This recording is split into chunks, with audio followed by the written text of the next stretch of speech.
Assalamualaikum warahmatullahi wabarakatuh. Para siswa sugeng pepanggihan karo Bu Sulistyawati.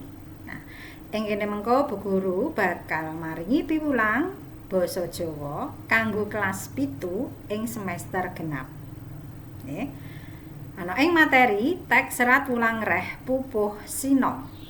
Nah, ing kalodhangan iki mengko Bu Guru bakal maringi andaran bab nggancarake tembang.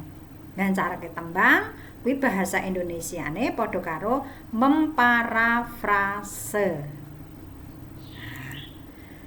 Nah, kepriye carane nggancarake tembang?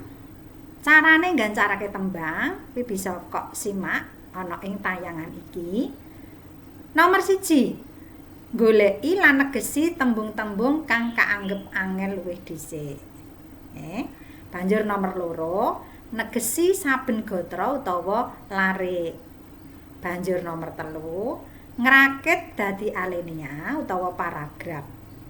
Nah, nalika ngrakit dadi alinea utawa paragraf, kena nambah tembung-tembunge, kena nyuda tembung-tembunge, lan kena ngowahi tembung-tembunge.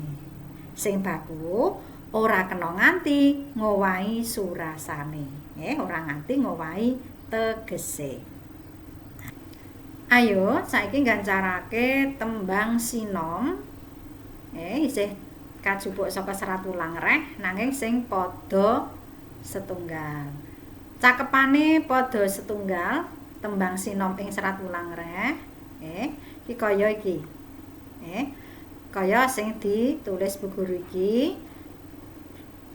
Ya kuwi ambeke kang wus utama tan ngendhak gunaning janmi ami guna ing aguna sasolahe kudu bathi pintere den alingi bodhone dinokok ngayun pamriye den ina mring padha padaning janmi suka bungah den ina sapadha-padha. Nah, iki cakepane utawa syair padha setunggal tembang sinom ing serat wulang reh. Nah, carane nggancarake mau dhisik dhewe kudu goleki lan negesi tembung-tembung sing angel. Lah iki wis tak tuliske, tak andharake tembung-tembung sing kaanggep angel saka padha setunggal. Ya kuwi ambek. Ambek kuwi tegese watak. Utama kuwi tegese becik utawa apik. Tan tegese ora. Ngendhak kuwi tegese ngalang-alangi utawa ngilangi. Terus guna kuwi tegese bisa pinter, bisa mupangat, bisa paedah. Banjur janmi kuwi padha karo jalmi utawa wong utawa manungsa. Amiguna tegese migunani utawa berguna. Aguna kuwi tegese kanggo kapinteran, sasolahe kuwi kabeh solah tingkahe utawa tingkah lakune, den alingi kuwi tegese didelikake utawa didangi utawa dialingi. Dinokok tegese didokok, ngayun tegese ngarep utawa ngaresa. Pamriye kuwi tegese tujuane, den ina kuwi tegese dielek-elek, dienyek utawa dihina bahasa Indonesiane. Banjur mring kuwi tegese marang, terus suka kuwi tegese seneng utawa bungah. Nah, iki mau tembung-tembung angel lan tegese.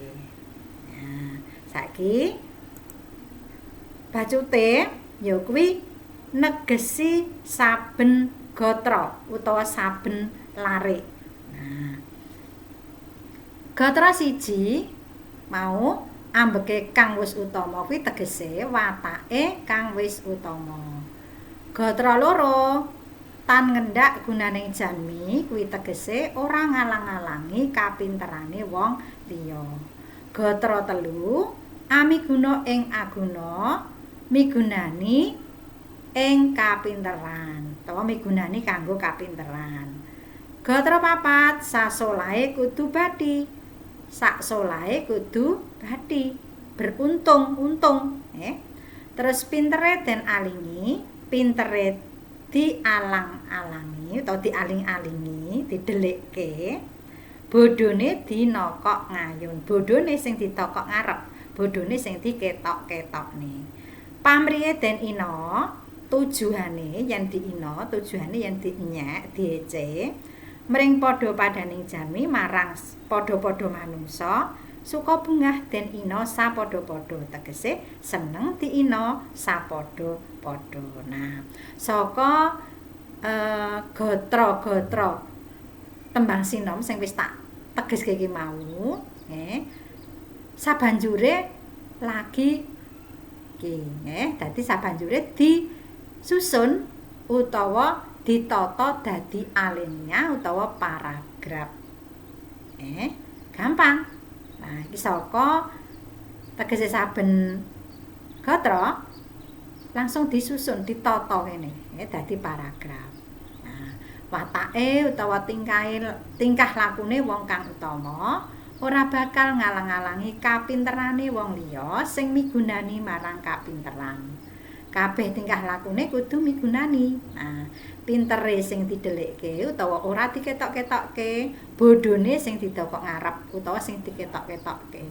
Tujuane manawa dienyek utawa diece dening sapepadane manungsa bisa legawa, bisa tetep seneng, bisa nampa kanthi ikhlas. Nah, iki sing diarani gancaran. Ya kuwi parafrase saka tembang sinom padha setunggal iki.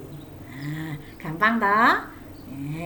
Mengko silakan utawa kowe gancarake padha-padha sak banjure kanthi cara sing wis diparingake Bu Guru mau. Cukup sampene, matur nuwun. Wassalamualaikum warahmatullahi wabarakatuh.